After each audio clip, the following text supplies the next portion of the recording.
Alhamdulillah, wa salatu wassalamu ala rasulillah wa ala alihi wa sahbihi wa man wala. Salam alaikum wa rahmatullah. Sans plus tarder, je vais entamer directement, puisque c'est un cours qui est long, radioanatomie utile de l'oreille interne. Je vais essayer de suivre les plans suivants et je vais attaquer sans plus attendre. Alors, juste pour rappel, l'oreille est compartimentée en trois parties. On a l'oreille externe limitée par la membrane tympanique, l'oreille moyenne qui a été représentée par la caisse du tympan et son contenu qu'on a vu en détail et suffisamment. Aujourd'hui, on va s'intéresser à l'oreille interne qui est la partie la plus médiale de toute cette structure. Alors, j'ai jugé utile de commencer par décrire le conduit auditif interne, à quoi il sert, où il se situe. Alors, c'est quoi? C'est un canal qui est creusé dans la face postéro-supérieure de chaque rocher, à droite comme à gauche, et il va permettre de livrer passage aux structures nerveuses et vasculaires, essentiellement nerveuses, le pédicule acoustico-facial, du tronc, qui est contenu dans la FCP, vers les structures périphériques telles que la cochlée, le vestibule et les canaux semi-circulaires. Alors, je vous le dis d'emblée, le contenu du conduit auditif interne n'est pas appréciable en scanner puisqu'il n'est pas visible. On l'apprécie de manière idéale en IRM et particulièrement sur les séquences 6, haute résolution T2, qui nous permet très bien de visualiser le contenu du conduit auditif interne qui baigne dans le liquide cérébrospinal des angles ponto-cérébelleux. Il nous permet par ailleurs de bien apprécier le tronc cérébral et les hémisphères cérébelleux. On va commencer par l'oreille interne. Alors, de quoi est constituée l'oreille interne? Elle est constituée principalement de deux structures importantes. D'abord, l'organe neurosensoriel, communément appelé le labyrinthe, qui est responsable de l'audition et de l'équilibre. En seconde partie, on a le nerf facial. L'oreille interne est traversée par le nerf facial, ou la septième paire crânienne, qui est responsable principalement de la motricité de la face. Alors, je vais diviser le cours en deux. Je vais traiter en première partie du labyrinthe, puis en deuxième du nerf facial. Je vais commencer par le labyrinthe. Le labyrinthe est divisé en deux parties. Il y a le squelette labyrinthique de l'organe neurosensoriel qui est formé d'une coque osseuse qu'on appelle le labyrinthe osseux. À l'intérieur du labyrinthe osseux, on retrouve une canalisation qui épouse la forme du labyrinthe osseux et qui contient en son sein des cellules neurosensorielles raccordées au cerveau et au tronc cérébral par des fibres nerveuses. C'est ce qu'on appelle le labyrinthe membraneux. Alors ce labyrinthe membraneux n'est pas sec. Il contient en son sein, il est rempli d'un liquide spécial qu'on appelle l'endolymphe. Si on associe les deux, le labyrinthe osseux en fait contient en son sein le labyrinthe membraneux. Les deux sont séparés par du liquide représenté ici en jaune. Ce liquide qu'on appelle la périlymphe. Donc ce liquide va séparer le labyrinthe membraneux du labyrinthe osseux et va combler tous les espaces. C'est une notion importante à connaître pour la physiologie et la physiopathologie. Alors, le labyrinthe, de quoi est-il formé? Il est formé de trois structures principales et importantes à connaître. En avant et en bas, il est formé de la cochlée ou le limaçon cochléaire qui est la forme d'une coquille d'escargot. En haut et en arrière, il est formé de structures semi-circulaires qu'on appelle les canaux semi-circulaires, qui sont disposés sur les trois plans de l'espace, horizontal, sagittal et frontal ou coronal. Les deux sont liés et associés par le vestibule. C'est le vestibule que reçoit les coups de l'étrier ou les stimulations de l'étrier via la fenêtre ovale. Sur un plan axial ou sur une vue d'en haut du rocher, on peut diviser le labyrinthe sur les structures. Bon, dans les bouquins, vous lirez que le labyrinthe est divisé en deux parties. Une partie antérieure, qu'on appelle le labyrinthe antérieur, ou le tiers antérieur labyrinthique, qui est composé de cochlée, qui est responsable de l'audition. Les deux tiers postérieurs du labyrinthe, ou le labyrinthe postérieur, est constitué du vestibule et des canaux semi-circulaires. Et des canaux semi-circulaires qui est responsable essentiellement de l'équilibre. Si on voit de face l'oreille interne, on voit qu'elle a cette forme et cette disposition dans l'espace. Et on arrive à deviner, à voir et à constater que la cochlée est située en bas et en avant, alors que le vestibule et les canaux semi-circulaires sont situés en haut et en arrière. On va commencer par décrire la cochlée, qu'on appelait avant le limaçon cochléaire. Pourquoi limaçon cochléaire? Parce qu'il ressemble à la coquille de la limace, d'un escargot. Pourquoi? Parce qu'il fait plusieurs tours de spire. Si on comptait ces tours de spire, on remarquerait qu'ils sont au nombre de 2,5. On compte ce tour de spire, 1, ici le deuxième, et ici le troisième qui est incomplet. Donc il est classique de dire, la cochlée est classiquement décrite comme étant 2 tours et demi de spire. En fait, de quoi est constituée la cochlée en dedans? En fait, on va remarquer que chaque tour de spire contient une lumière, qu'on appelle lumière cochléaire. Tout ça, c'est la lumière cochléaire. Et la lumière cochléaire est divisée en 2 canaux, supérieur et inférieur, par une fine lame osseuse qui va en dedans se terminer par une multitude de fibres nerveuses qui vont avoir un aspect d'un cône, un aspect conique autour duquel vient s'enrouler le limaçon cochléaire. Ce cône est appelé le modiolus. Alors, chaque lumière est divisée en 2 par la lame osseuse spirale et qui va les diviser en 2. Une partie supérieure qu'on appelle la rampe supérieure ou rampe vestibulaire et une partie inférieure qu'on appelle la rampe tympanique. Entre les deux, ces 2 lumières en fait contiennent de la périlymphe. Entre les deux, on a un petit canal qui contient l'organe sensoriel de Corti. C'est lui qui contient les cellules ciliées sensibles au mouvement des fluides qu'on appelle le canal endolymphatique. Qu'est-ce que ça donne en TDM? Alors en TDM, la cochlée est facilement reconnaissable.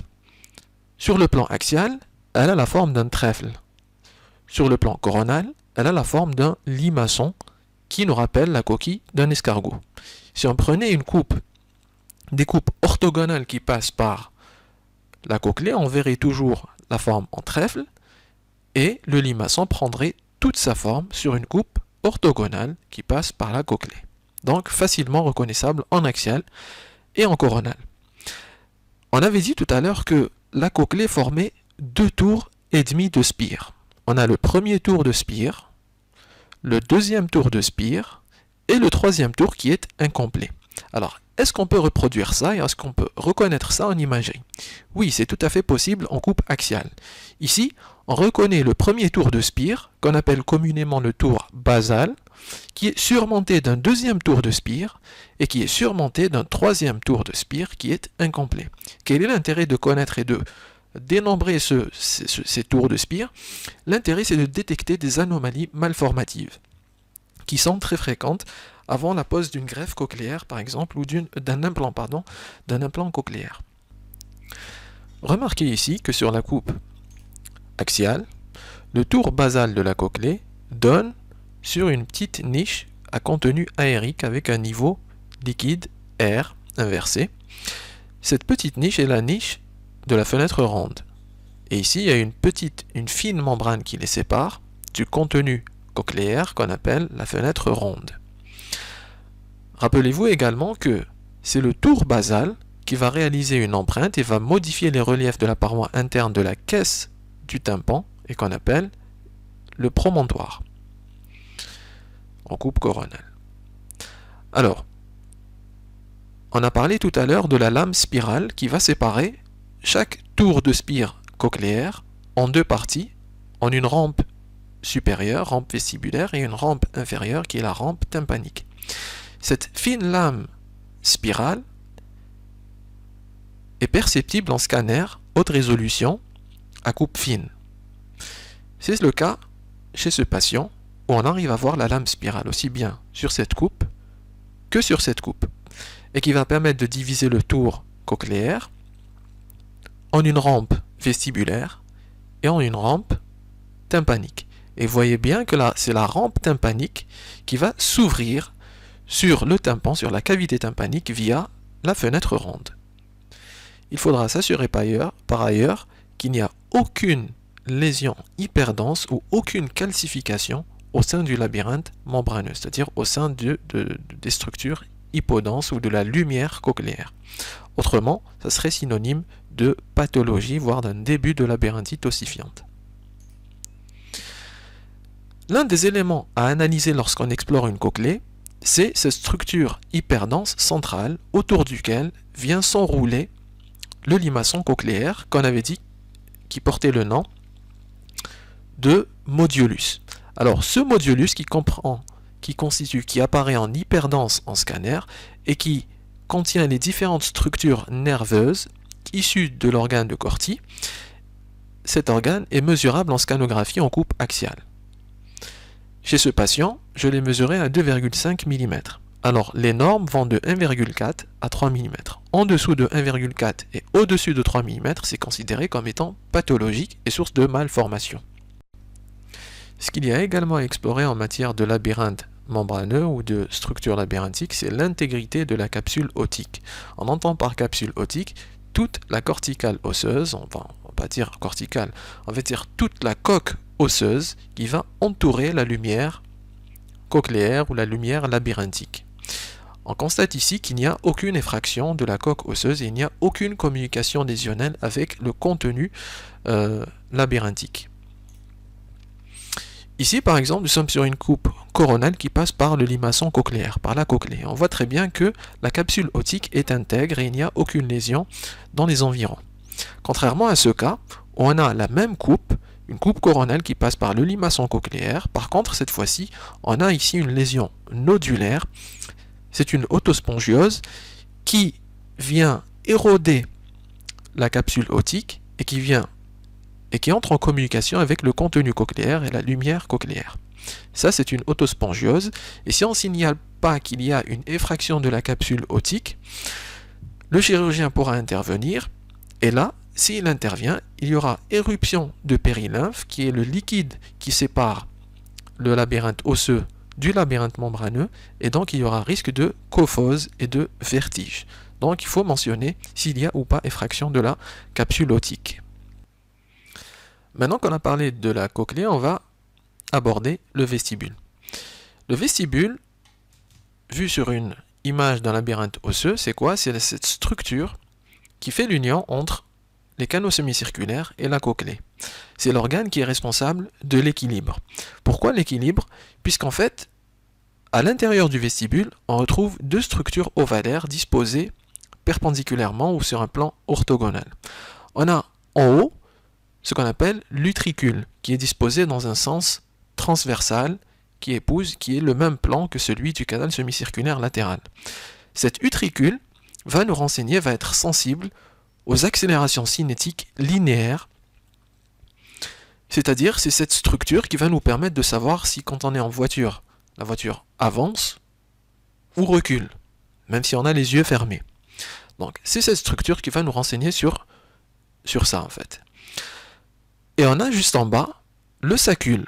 Le sacule qui est disposé dans un sens vertical va nous renseigner sur les accélérations cinétiques verticales. Et c'est cet organe qui va nous renseigner si par exemple, quand on est dans un ascenseur, si l'ascenseur est en train de monter ou si il descend. Alors, ces deux structures labyrinthiques font partie du labyrinthe membraneux et donc sont remplies ou sont pleines de liquide endolymphatique.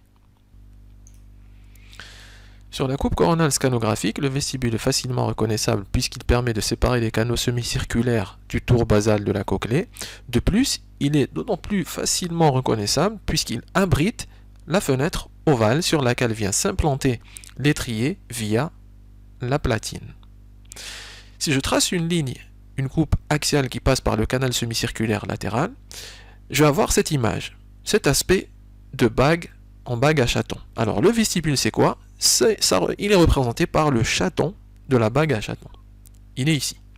Si je trace une deuxième ligne axiale qui passe en dessous du canal semi-circulaire latéral et qui passe par la fenêtre ovale, je vais avoir l'aspect du vestibule à cet endroit, sur lequel vient s'implanter l'étrier via la platine qui se place et qui épouse la forme de la fenêtre ovale. Alors ici, il y a un intérêt bien particulier de connaître cette coupe, puisque c'est à cet endroit qu'on appelle la fissula antefenestram, ou l'espace pré-stapédien, puisqu'il est en avant du stapède. Je rappelle qu'ici c'est une coupe axiale, donc ici c'est l'avant, ici c'est l'arrière, ici c'est le dedans, ici c'est le dehors.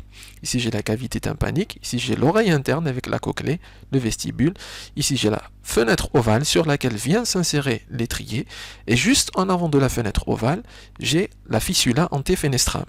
Alors, pourquoi est-il important de s'intéresser à cette région? Puisque c'est les sites électifs des autospongioses. Une autospongiose va se greffer à ce niveau, elle va fixer l'étrier, elle va fixer la fenêtre ovale, la platine de l'étrier, donc ce qui va rendre les vibrations moins efficaces. Et ce qui va être source d'une surdité de transmission, voire d'une surdité mixte, puisqu'il n'y aura pas l'impulsion des vibrations de l'étrier vers le liquide périlymphatique. Ici, par exemple, c'est un exemple typique d'une autospongiose de la fissula antefenestram et qui mesure plus de 1 mm. C'est cette sorte d'hypodensité qu'on retrouve en avant de la fenêtre ovale et en avant du vestibule. On a terminé avec le vestibule, maintenant on va parler des canaux semi-circulaires qui sont disposés dans les trois plans de l'espace, un plan coronal, un plan sagittal et un plan axial. On voit ici le canal semi-circulaire latéral qui est disposé dans un plan axial et transverse. On voit ici le canal semi-circulaire postérieur qui est disposé dans un plan coronal ou frontal. Et ici on voit le canal semi-circulaire supérieur qu'on appelle également le canal semi-circulaire antérieur qui est disposé dans un plan sagittal et qui constitue la structure semi-circulaire la plus haute des canaux semi-circulaires. Donc, en scanner, le but et l'objectif sera de les explorer une à une, canal par canal. Ici, donc, sur un plan coronal, on arrive facilement à distinguer le canal semi-circulaire latéral, qui est un plan transverse. On reconnaît le vestibule et on reconnaît le tour cochléaire. Sur une coupe axiale, on reconnaît le canal semi-circulaire latéral qui va dessiner l'aspect de la bague à chaton. Alors, quelques précision particulière au canal semi-circulaire latéral, c'est qu'on devra systématiquement calculer la surface circonscrite par le canal semi-circulaire latéral qui ne devra pas être inférieure à 6 mm². Si elle fait moins de 6 mm², on va considérer ça comme étant malformatif. On devra également mesurer le diamètre du canal semi-circulaire latéral en région préampulaire, c'est-à-dire qu'on devra éviter l'ampoule du canal semi-circulaire, et la distance normale devra être inférieure, enfin le diamètre normal devra être inférieur à 1,7 mm. Chez ce patient, il mesurait 1,4 mm. On devra également se soucier de la continuité, de l'intégrité de la capsule otique ou de la corticale osseuse, ou du labyrinthe osseux, de l'intégrité du labyrinthe osseux qui recouvre la lumière du canal semi-circulaire latéral. Ici, par exemple, sur une coupe coronale qui passe par le canal semi-circulaire latéral, on voit que le canal semi-circulaire latéral n'est pas recouvert de structures osseuses et il communique directement avec un énorme cholestéatome de l'oreille moyenne, et donc qui est témoin et qui est synonyme de fistule labyrinthique. On devra explorer de la même façon chaque canal sur un plan qui lui est propre. Ici par exemple, je vois le canal semi-circulaire postérieur. Pourquoi postérieur? Parce c'est le canal qui est situé le plus en arrière, c'est la structure labyrinthique la plus postérieure. Je vais devoir tracer un plan qui lui passe dessus, et donc je vais obtenir cette coupe coronale qui passe par le canal semi-circulaire postérieur, et je vais devoir m'assurer de l'intégrité de la capsule ou du labyrinthe osseux qui l'entoure et de l'intégrité de la lumière du canal semi-circulaire postérieur. Je vais faire la même chose pour le canal semi-circulaire supérieur, qui est la structure labyrinthique la plus haute située, ici sur un plan axial. Je vais devoir tracer une ligne et un plan qui lui est propre pour obtenir cette coupe coronale qui passe par le canal semi-circulaire supérieur et je vais devoir m'assurer qu'il n'y a aucun défect et aucune érosion ou lésion qui fait communiquer l'espace extérieur avec la lumière du canal semi-circulaire. Alors au terme de tout cela, j'aurai exploré le canal semi-circulaire latéral, le canal semi-circulaire supérieur ou antérieur et le canal semi-circulaire postérieur. Ici, nous sommes sur un plan qui passe par le canal semi-circulaire supérieur. Et ici, on voit que le labyrinthe osseux n'est pas continu, il est discontinu et érodé. Alors ici, il y a communication entre la lumière du canal semi-circulaire antérieur ou supérieur et les espaces sous-arachnoïdiens qu'il y a au-dessus. Le défect est largement supérieur à 2 mm. Donc ça peut être source d'un syndrome de Minor, comme ça peut être source d'un syndrome d'oreille geyser, puisqu'il y a perte ou fuite du liquide périlymphatique. Notez également ici qu'il y a un défect du tegmen tympani, c'est-à-dire au-dessus du marteau, il y a un défect qui fait communiquer l'oreille moyenne avec les espaces sous-arachnoïdiens qu'il y a juste au-dessus, avec les méninges. Maintenant, on a terminé avec les éléments du labyrinthe, on va parler des aqueducs de l'oreille interne. Qu'est-ce qu'un aqueduc? En fait, je vous ai dit tout à l'heure que le labyrinthe osseux contenait en son sein le labyrinthe membraneux. Ici, le labyrinthe membraneux est représenté en bleu foncé. Il contient de l'endolymphe. Et vous voyez ici que l'endolymphe présente des composantes hydroélectrolytiques différentes de la périlymphe. Par exemple, l'endolymphe est riche en potassium, alors que la périlymphe est riche en sodium. La périlymphe ici est représentée en bleu clair. C'est le liquide qui vient entourer le labyrinthe membraneux. Alors, comme ces liquides diffèrent en leurs composantes, ces liquides ont besoin de se régénérer.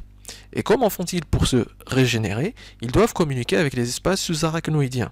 Et pour communiquer et passer du labyrinthe osseux vers l'espace sous-arachnoïdien, ils ont besoin d'un canal qu'on appelle aqueduc. Un canal qui va faire communiquer l'endolymphe ou le labyrinthe membraneux à l'espace intracrânien et un canal qu'on appelle le canal vestibulaire et un canal qui va faire communiquer l'espace périlymphatique avec les espaces sous-arachnoïdiens qu'on appelle le canal cochléaire ou canal périlymphatique. Alors, en imagerie scanographique, comment on retrouve tout ça? Ici, sur une schématisation 3D, on voit le labyrinthe membraneux qui contient de l'endolymphe, qui est représenté en bleu, qui vient communiquer en intracrânien via le canal vestibulaire ou l'aqueduc du vestibule ou canal endolymphatique qui contient de l'endolymphe et qui va se terminer au niveau des espaces sous-arachnoïdiens par ce qu'on appelle la fossette, le sac endolymphatique. En scanner, comment c'est visible? C'est très bien visible sur une coupe sagittale. Ici, on retrouve l'aqueduc du vestibule sur une coupe sagittale. Sur les coupes axiales, le repère, c'est le canal semi-circulaire postérieur. Ici, on voit le canal semi-circulaire postérieur. Juste en arrière, et parallèle au canal semi-circulaire postérieur, on retrouve l'aqueduc du vestibule, ou le canal endolymphatique. Sur une coupe qui passe juste en dessous, on retrouve le canal semi-circulaire postérieur, et on retrouve ici l'aqueduc du vestibule qui vient physiologiquement s'élargir, puisque ici, il y a la fossette ingéale, qui contient le sac endolymphatique. Donc c'est un élargissement physiologique qu'il ne faudra pas prendre pour une pathologie. Alors, sur cette image, on voit très bien les aqueducs du vestibule, à droite comme à gauche, qui cheminent en arrière du canal semi-circulaire postérieur, et dont le diamètre, d'ailleurs, ne doit pas être supérieur à celui du canal semi-circulaire postérieur. Donc, lorsque vous aurez un aqueduc, le diamètre de l'aqueduc du vestibule, qui dépasse celui du canal semi-circulaire postérieur, vous serez en droit de parler d'une dilatation de l'aqueduc du vestibule ou du canal endolymphatique. Juste pour vous repérer dans l'espace, souvenez-vous que l'aqueduc du vestibule est perpendiculaire au conduit auditif interne. Ici, par exemple, vous avez l'aqueduc du vestibule de l'oreille gauche qui est de taille tout à fait normale, alors que à droite, il est dilaté. Ici, on n'arrive pas à voir le canal semi-circulaire postérieur. Par contre, si on compare le droit et le gauche, on peut voir qu'il est largement dilaté, ce qui est synonyme de pathologie. L'aqueduc cochléaire, c'est quoi? L'aqueduc cochléaire, c'est le canal qui va permettre la régénération et le cheminement de la périlymphe du labyrinthe osseux vers les structures, le liquide céphalo-rachidien ou le liquide céphalo-cérébral. Comment est-il reconnaissable? C'est simple. Le canal, l'aqueduc de la cochlée, c'est ce fin canal qui traverse l'os pétreux. Il est reconnaissable puisqu'il est parallèle, sur un plan parallèle à celui du conduit auditif interne. C'est-à-dire que lorsque vous prenez la coupe qui passe par le conduit auditif interne, vous défilez légèrement vers le bas et vous tombez sur le canal périlymphatique, appelé également l'aqueduc cochléaire. Donc on a terminé avec le labyrinthe. Je vais passer maintenant à la description du nerf facial qui est responsable essentiellement de la motricité de la face. Alors, le nerf facial est constitué de 3 portions. D'abord, il va quitter la protubérance du tronc cérébral en traversant pour pénétrer dans le rocher via le conduit auditif interne en traversant l'angle pontocérébelleux. Puis, une fois qu'il traverse le conduit auditif interne, il va se diviser enfin. Il va présenter 3 portions. La première portion, c'est la portion labyrinthique, puisqu'il va passer au sein du labyrinthe, au-dessus du vestibule. Puis, une deuxième portion, c'est la portion tympanique, puisqu'il va passer par la caisse du tympan. Et la troisième portion, enfin, c'est la portion mastoïdienne, puisqu'il va passer entre la mastoïde et le processus styloïde. Alors ici, j'ai pris une coupe à moitié scanographique pour explorer la portion intrapétreuse et intralabyrinthique du nerf facial, et ici une moitié IRM pour explorer la portion qui passe par l'angle pontocérébelleux. Alors ici, le nerf facial va partir de la protubérance, va traverser l'angle pontocérébelleux pour gagner le conduit auditif interne. En scanographie, le contenu du conduit auditif interne n'est pas visible. Donc, on ne va pas chercher à distinguer le nerf vestibulaire du nerf cochléaire, du nerf facial, etc. Mais ce sur quoi on est sûr, c'est que le nerf facial, c'est ça. Il va emprunter un chemin intralabyrinthique ou intrapétreux pour gagner le ganglion géniculé, puis gagner la cavité tympanique et raser la paroi interne de la cavité tympanique pour partir et se fixer en région mastoïdienne. Alors, comment se fait le cheminement? Ici, on voit très bien le nerf facial qui chemine entre la cochlée et le vestibule. Il chemine au-dessus en fait du vestibule. Il va avoir un chemin, une trajectoire antérieure. Cette portion qui traverse le labyrinthe est appelée le 7-1, la première portion du facial ou la portion intralabyrinthique du facial. À ce niveau, il va se couder. Il va présenter une coudure, puis va repartir en arrière. Au niveau de cette coudure, on distingue une structure triangulaire qu'on appelle le ganglion géniculé. Une fois qu'il rebrousse chemin, c'est-à-dire qu'il va en arrière, il va raser la paroi interne de la cavité tympanique. Et il prend ici l'appellation du 7-2, ou alors deuxième portion du nerf facial, ou alors la portion tympanique du nerf facial. Et il va se diriger en arrière. Si on prend une coupe, ça c'est le plan axial. Si on prend une coupe coronale qui passe par ces deux structures, c'est-à-dire la première portion et la deuxième portion du nerf facial, on va voir cette image, où on reconnaît ici la cochlée, la spire cochléaire, et on reconnaît ici la première portion du nerf facial, c'est-à-dire la portion intralabyrinthique, et on reconnaît ici la portion tympanique qui donne sur le tympan. D'ailleurs ici on devine, on aperçoit bien les osselets, les structures ossiculaires. Cette image qui va réaliser avec la spire cochléaire l'image de snake eyes, c'est-à-dire le serpent avec ses yeux. Si on prend une deuxième coupe coronale qui passe par le canal semi-circulaire latéral, on va s'apercevoir que la deuxième portion du nerf facial, qu'on appelle également la portion tympanique du nerf facial, représentée ici en rouge, passe juste en dessous du canal semi-circulaire latéral. Et ça, il faudra bien s'en souvenir, puisque c'est de cette portion dont on parle lorsqu'on décrit les procydences et les déhiscences du nerf facial. Par rapport à quoi? Par rapport à la fenêtre ovale. Et vous reconnaissez ici l'étrier qui vient s'implanter dans la fenêtre ovale, et ici le vestibule, etc. Donc, sur le plan axial, vous voyez très bien l'angulation que fait le nerf facial au niveau de sa portion labyrinthique, et ici il s'articule avec le ganglion géniculé pour revenir en arrière jusqu'à où? En arrière, en fait, jusqu'à cette portion, cette structure nodulaire qui est représentée en rouge. Et ici, j'attire votre attention sur un élément qu'on a déjà décrit lorsqu'on a abordé l'oreille moyenne, qui est le W-wall shape. Le W-wall shape qui est quoi? Qui est la forme de la paroi postérieure de la cavité tympanique, qui a la forme d'un W, et qui présente un récessus médian qu'on appelle le récessus tympani, et un récessus latéral qui est le récessus du nerf facial, et c'est là que passe le nerf facial.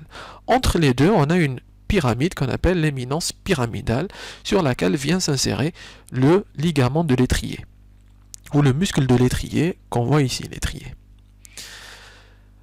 Si on venait à tracer un plan qui passait par le plan du nerf facial, de la portion tympanique du nerf facial, qu'est-ce qu'on obtiendrait? On obtiendrait cette image sur une coupe sagittale. Alors cette image qui nous permet très bien de visualiser la portion tympanique du nerf facial qui passe, je le rappelle, juste en dessous du canal semi-circulaire latéral, mais aussi elle nous permet de bien voir la portion mastoïdienne du nerf facial qui a un trajet vertical de haut en bas. Si on cède des reconstructions MINIP ou de reconstructions moyennes, plus épaisses, on voit très bien que le nerf facial, avec sa portion tympanique qui passe sous le canal semi-circulaire latéral, et sa portion mastoïdienne qui a un trajet vertical descendant, va sortir par un orifice qui est situé entre le processus styloïdien et le processus mastoïdien, qu'on appelle le trou ou l'orifice stylo-mastoïdien, par lequel vient sortir le nerf, la troisième portion du nerf facial, ou la portion mastoïdienne du nerf facial. Donc, on aura vu tout le trajet du nerf facial qui commence par le conduit auditif interne, qui passe par la portion labyrinthique, puis vient présenter une coudure après s'être passé par le ganglion géniculé, puis il a une portion qui est longue et qui est dirigée en arrière, qui est la portion tympanique, puis il descend verticalement vers le bas via sa portion mastoïdienne pour sortir par l'orifice ou le trou stylo-mastoïdien, puis pénétrer la parotide et ensuite finalement rejoindre la face. Donc, en conclusion, l'anatomie de l'oreille est très complexe. J'essaie de la simplifier au maximum pour que vous puissiez voler de vos propres ailes pour les débutants. La particularité de l'oreille interne, je le précise, c'est que il y a un intérêt fondamental de l'IRM, puisqu'il y a un labyrinthe osseux et un labyrinthe membraneux. Le labyrinthe membraneux étant constitué principalement de structures liquidiennes, c'est l'IRM qui est l'examen idéal pour explorer ces structures. Il y a un intérêt particulier de bien s'orienter dans l'espace pour bien comprendre l'anatomie et bien se repérer en imagerie. Je vous conseillerais, pour bien connaître la physiologie de l'oreille interne ou de l'audition, de se référer à une vidéo que je vais mettre, dans le lien va être affiché en dessous de la vidéo, pour bien comprendre parce que je sais que les structures endolymphatiques, périlymphatiques, c'est un peu compliqué si vous n'avez pas de notion physiologique. Donc, je vous invite à vous référer à regarder cette vidéo qui est pas mal. Et je vous remercie de votre attention.